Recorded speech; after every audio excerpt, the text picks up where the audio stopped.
Assalamualaikum warahmatullahi wabarakatuh. Halo semuanya, apa kabar?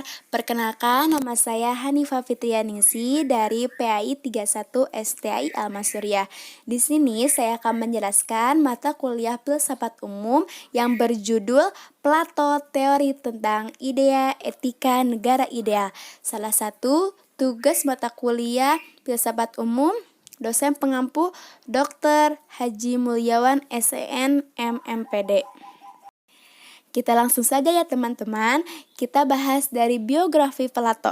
Plato merupakan salah seorang filosof Yunani terbesar, dilahirkan di Athena, Aegina, sekitar tahun 428 atau 7 Masehi, sebelum Masehi. Bapaknya bernama Ariston dan ibunya Paristion, keturunan dari aristokrat Yunani. Di samping sebagai filosof, Plato juga dikenal sebagai pemikir politik. Hal ini boleh karena keluarga Plato memiliki banyak hubungan dengan kaum elit politik ternama yang tergabung dalam kelompok 30 Trenoi, Trim Trans Roche. Nah, Plato di masa mudanya sangat menyenangi dunia lukis dan gambar. Plato juga menekuni pemikiran filsafat dari Kleilos, murid dari Herakleitos, yang meyakini bahwa semua yang ada itu mengalir bagaikan air. Sejak umur 20 tahun aktif mengikuti Holocaust Socrates. Itulah sebabnya dalam berbagai karya dialogisnya, Plato Socrates ditampilkan sebagai figur utama. Plato banyak melakukan penggembaraan dari suatu negeri ke negeri lain, di antaranya ke Italia dan Sisilia. Dalam karyanya, Plato mampu meramu puisi, ilmu, seni, dan filsafat menjadi suatu karya yang indah.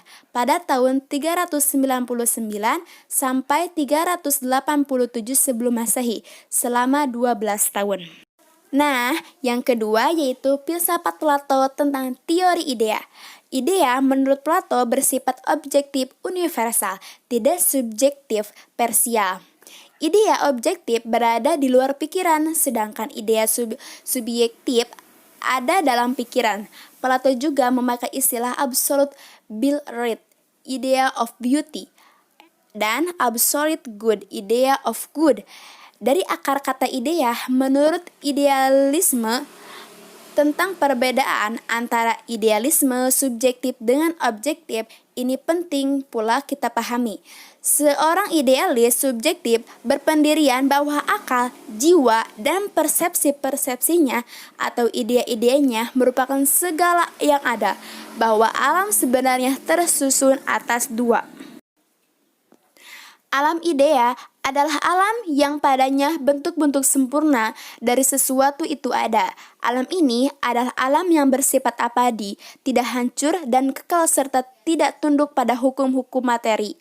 Hubungan antara ide dan realitas jasmani bersifat demikian rupa sehingga benda-benda jasmani tidak bisa berada tanpa pendasaran oleh ide-ide itu. Hubungan antara ide dan realitas dibagi menjadi 3.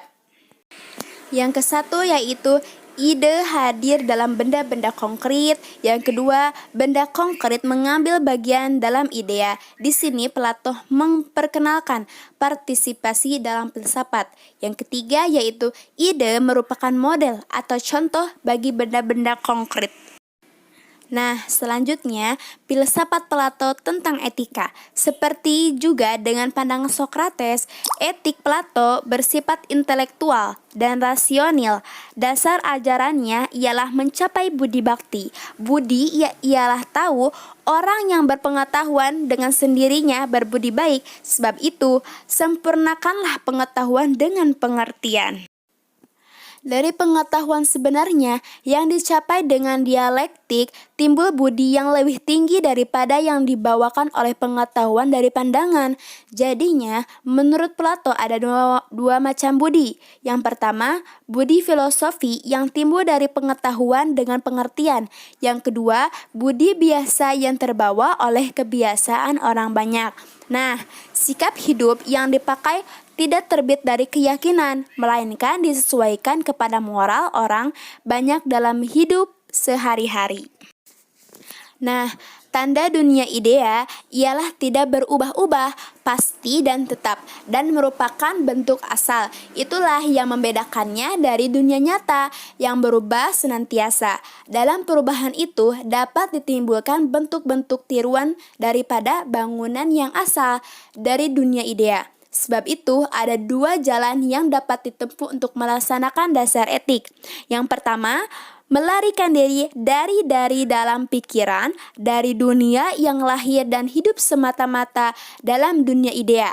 Yang kedua, mengusahakan berlakunya idea itu dalam dunia yang lahir ini.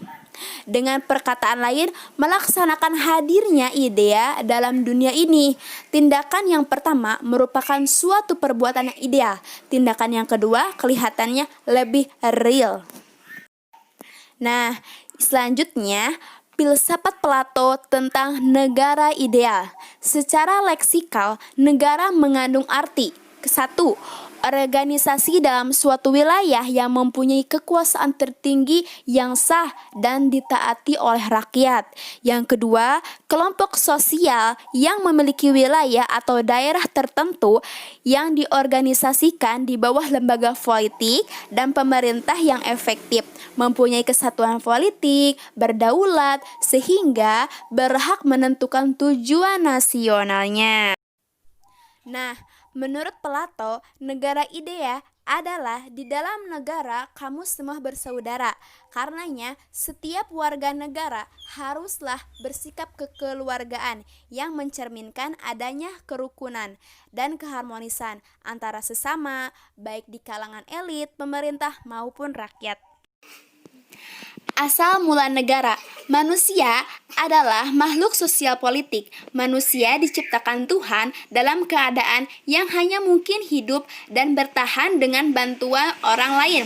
Untuk mencukupi kebutuhan makan sehari-hari saja diperlukan banyak bantuan dari pihak lain. Demikian juga untuk menjamin keamanan jiwa, tiap orang memerlukan bantuan dari sesamanya untuk pembelaan diri dari ancaman. Disinilah perlunya ada negara untuk mengatur lalu lintas aktivitas kerjasama agar tercapai tujuannya. Nah, yang terakhir yang saya akan jelaskan yaitu tentang tujuan negara. Tujuan negara yang dirumuskan Plato tersebut tampaknya memiliki persamaan dengan tujuan negara Islam yang dikemukakan oleh Hussein Haikal, seorang pemikir reformis Mesir. Menurutnya, tujuan negara Islam adalah mewujudkan keadilan dan kebebasan. Sekian, mungkin hanya itu yang bisa saya sampaikan. Mudah-mudahan ada manfaatnya. Mohon maaf bila ada kesalahan. Sekian dan terima kasih. Wassalamualaikum warahmatullahi wabarakatuh. Terima kasih semuanya.